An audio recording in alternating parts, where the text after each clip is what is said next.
Di tempat persembunyian Jack, Thomas dan Kelly memberi Jack filler sebagai perlindungan. Awalnya Jack ketakutan, namun setelah beberapa saat ia mampu beradaptasi dengannya.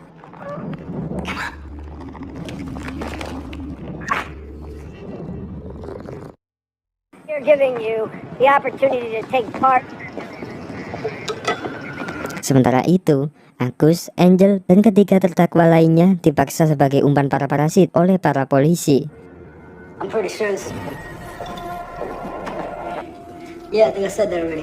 Agus dan Angel berhasil membersihkan terowongan di daerah Central Park. Namun para polisi tetap saja mencaci mereka. Hal itu memicu kemarahan Agus dan Angel, sampai akhirnya mereka berhasil membunuh polisi itu.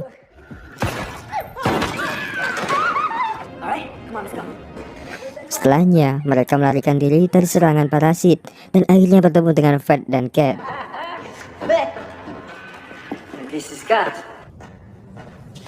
Agus memutuskan bergabung dengan Fred. Sementara itu, Angel membawa terdakwa lainnya ke tempat yang lebih aman. Di tempat persembunyian, Kelly segera memindahkan Jack ke lokasi yang baru. Tetapi saat itu Jack sengaja meninggalkan jejak berupa buku untuk Ebb. Sementara itu, Fred, Agus, dan Cat menghancurkan sarang parasit dengan bubuk mesiunya.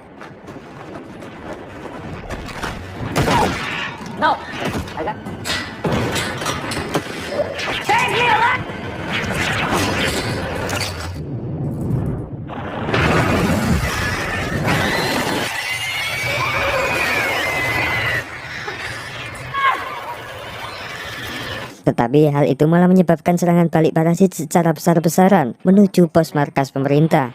Ternyata sarang itu hanyalah umpan untuk membujuk polisi agar mereka menjauh dari markas. Hal itu memaksa wali kota Veraldo untuk memerintahkan penarikan pasukan segera.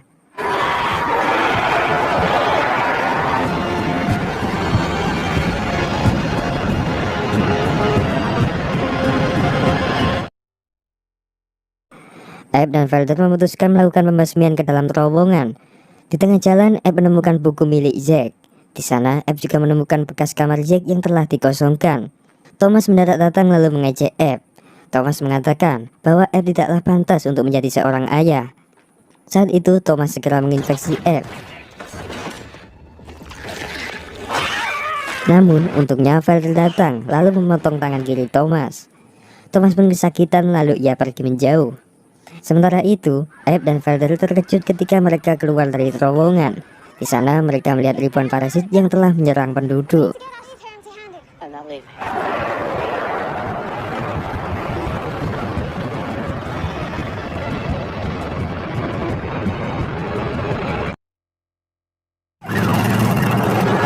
Fred dan Abraham pergi ke gudang penyimpanan di Brooklyn untuk mengumpulkan perak guna membangun peti berlapis perak untuk menjebak sang master. Sementara itu, Ebb dan Felder berhasil menangkap gelombang sinyal yang mereka yakini sebagai suara sang master. Setelah itu, mereka dan Quinlan melakukan perjalanan ke bandara JFK untuk mengambil kotak hitam dari pesawat yang diterbangkan oleh sang master ke Amerika. Mereka membutuhkan sampel murni suaranya untuk dibandingkan dengan sinyal yang mereka simpan.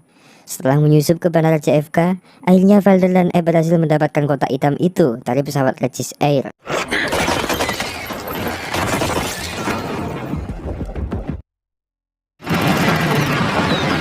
Palmer yang sekarat dan tim keamanannya naik ke sebuah kapal yang telah dioperasikan Thomas secara diam-diam. Berdasarkan informasi, kapal itu telah mengirim sebuah barang dari Mesir. Palmer pun berasumsi bahwa Thomas pasti mengimpor sesuatu untuk sang master. Esoknya, Palmer melihat kapal itu secara langsung. Namun petugas kapal tewas semua. Isi kargo pun juga telah kosong. It's all empty stuff. Karena sebelumnya telah bekerja sama dengan Abraham, Palmer langsung memberitahu informasi itu kepada Abraham. Sesuai janjinya, Abraham memberikan Palmer cairan putih itu untuk memperpanjang hidupnya. Karena sebenarnya Abraham juga kasihan melihat kondisi Palmer yang sakit-sakitan. Palmer meneteskan cairan ke matanya. Awalnya, cairan itu menghentikan denyut jantungnya.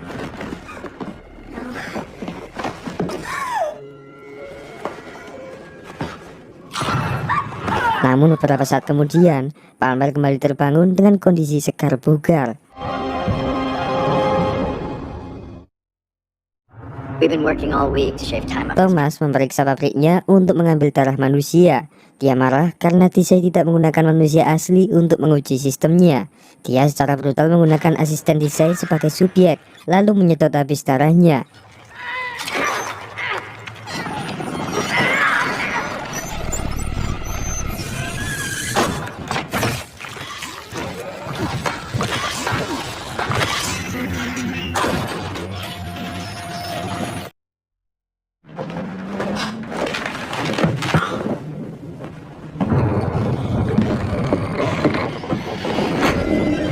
Sementara itu, Ibu Agus yang telah berubah mendadak kembali ke apartemen mereka dan mencoba untuk menyerang Angel. Hal itu memaksa Agus untuk menembaknya.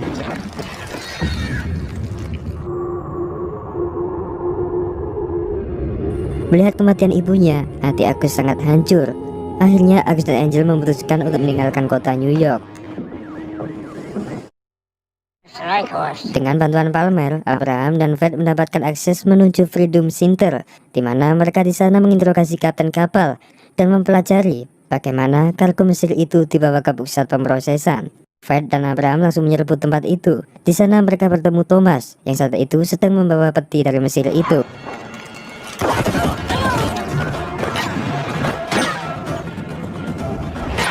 Mereka sempat takut tembak, namun pada akhirnya Thomas berhasil lolos.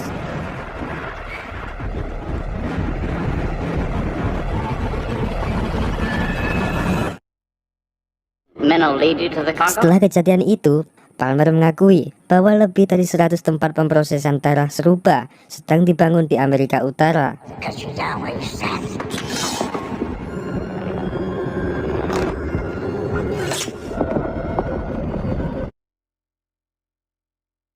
Di lab, Abdenfelder memutar kotak hitam dari pesawat Regis Air. Rekaman itu tiba-tiba senyap. Namun, beberapa saat kemudian, suara teritan muncul dengan keras, sampai membuat Felder pingsan.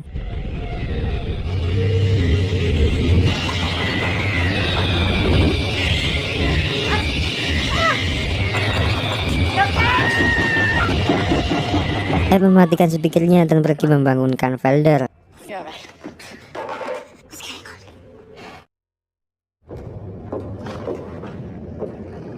Quinlan menemui ketiga induk untuk mendirikan aliansi baru. Namun Thomas dan pasukannya tiba-tiba mengepung tempat mereka.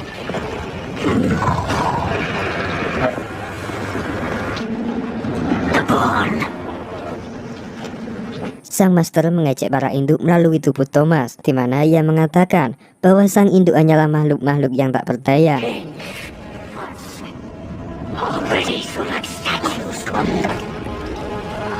Setelah itu, Thomas mengaktifkan bom atomnya, lalu mengomando pasukan untuk menyerbu sang induk.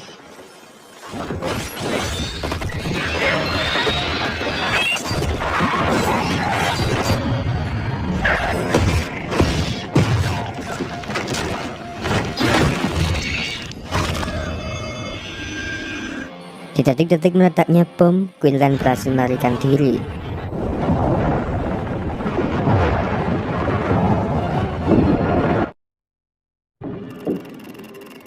Kilas balik ke awal 1960-an, menggambarkan Palmer dalam mencari posisi dalam perusahaan ayahnya yang kaya dan terasing. Ayah Palmer yang bernama Mr. Neil menolak Palmer karena menganggapnya sebagai anak haram. Ia menawarkan Palmer cek sebesar $10.000 untuk memutuskan hubungan mereka.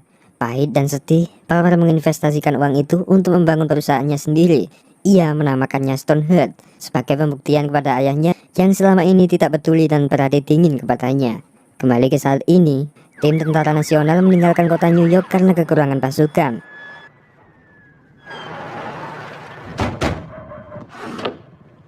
Fred pergi untuk memperingatkan Abdenfelder bahwa polisi telah mundur dari kota dan kota akan dipenuhi parasit dalam 2 hari.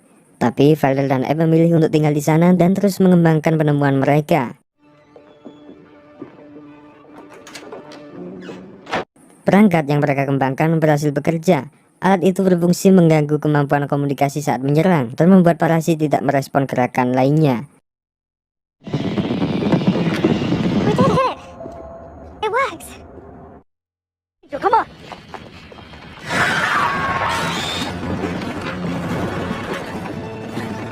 Di tengah perjalanan, Agus dan Angel datang membantu wali kota Veraldo saat para parasit menyerang kendaraan mereka di jalan.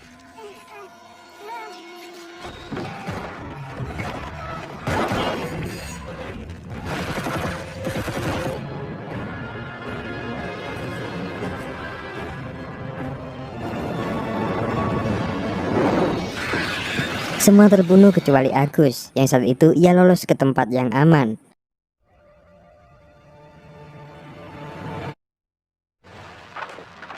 It was incredible. Eb dan Felder memperkenalkan perangkat yang mereka kembangkan dan mengklaim itu akan melumpuhkan sang master. Peti perak yang telah dibuat Fed dan Abraham juga telah siap untuk digunakan. Namun tampaknya Fed tidak suka dengan kedatangan Eb, lalu mereka berdua berduel. Hey, stop!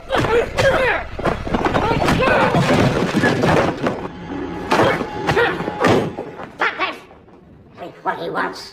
Di sela mereka bertengkar, Quinlan tiba-tiba datang dengan sehat dan kembali bergabung dengan kelompok. Sementara itu, Palmer dan tim keamanannya berhasil menemukan peti dari Mesir yang telah disembunyikan Thomas. Palmer menginterogasi Dicey. Setelah dibuka, peti itu ternyata berisi bom nuklir, yaitu salah satu dari 2 bom yang telah diselundupkan Thomas dari Rusia melalui Mesir. Menurut pengakuan Dicey, Thomas akan menggunakan 1 bom untuk menghancurkan semua orang di New York. Palmer menyita senjata yang tersisa dan kemudian ia memancing Thomas ke dalam jebakannya, di mana ia dan timnya secara brutal menembaknya. You have yet to fulfill. Given me nothing. I have been looking forward. So have I.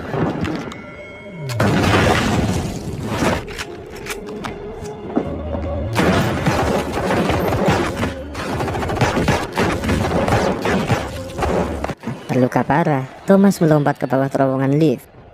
I can seal the building. I'll let him go. Dengan waktu yang terbatas sebelum Master mengetahui apa yang telah terjadi, Palmer langsung melaporkan itu kepada Abraham. Palmer dan Abraham menyusun rencana untuk memancing Master ke markas Stoneheart, sehingga para tim dapat menjebaknya ke dalam peti berlapis perak. Namun, Master yang telah mengambil tubuh baru langsung menyerang ke Palmer setelah pertemuan dengan Abraham.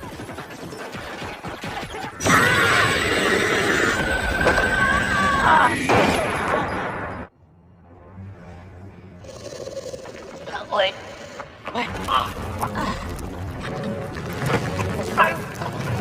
Sang Master mentransfer semua cacingnya ke dalam tubuh Palmer.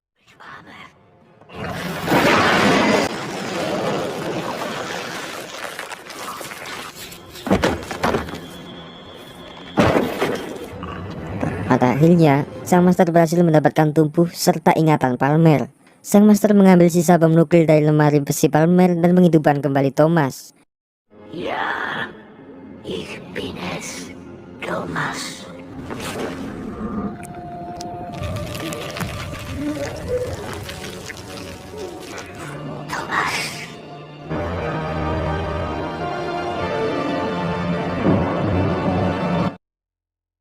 Setelah pulih, Thomas memberikan Kelly detonator nuklir yang kemudian diambil oleh Zack.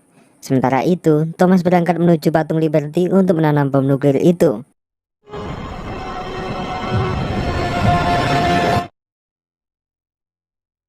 Eb dan Abraham bertemu dengan Palmer sesuai perjanjian sebelumnya, tetapi dengan cepat Eb menyadari bahwa ia adalah sang master. Talking about my son. What are you going to do? Mereka pun akhirnya bertempur. Feld mempersiapkan peti perak, sementara itu Felder berupaya mengaktifkan perangkatnya.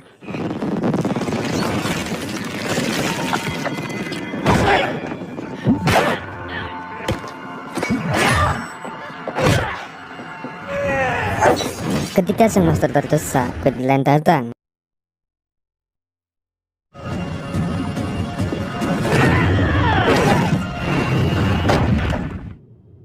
Singkat cerita, mereka berhasil mengunci sang master ke dalam peti itu. Eb terluka ringan dan memaksanya untuk beristirahat di sana. Sementara itu, yang lain mengambil peti itu untuk dibuang menuju Laut Atlantik.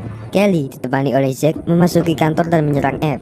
Karena terdesak, Eb terpaksa untuk membunuhnya.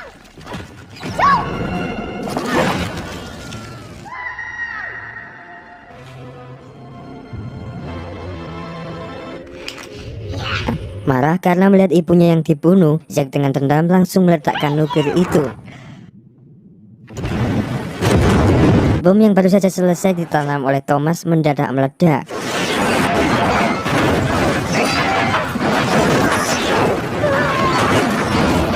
tengah perjalanan membuang peti, tim terkejut melihat bom itu. Hal itu memaksa mereka untuk mencari perlindungan. Sementara itu, peti yang berisi sang master itu hancur diterjang ledakan.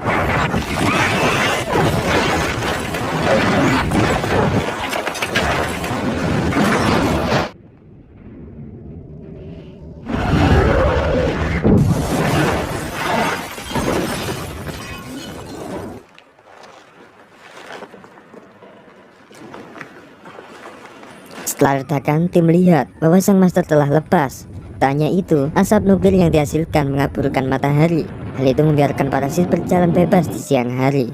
Di sini, era musim dingin nuklir pun berlangsung.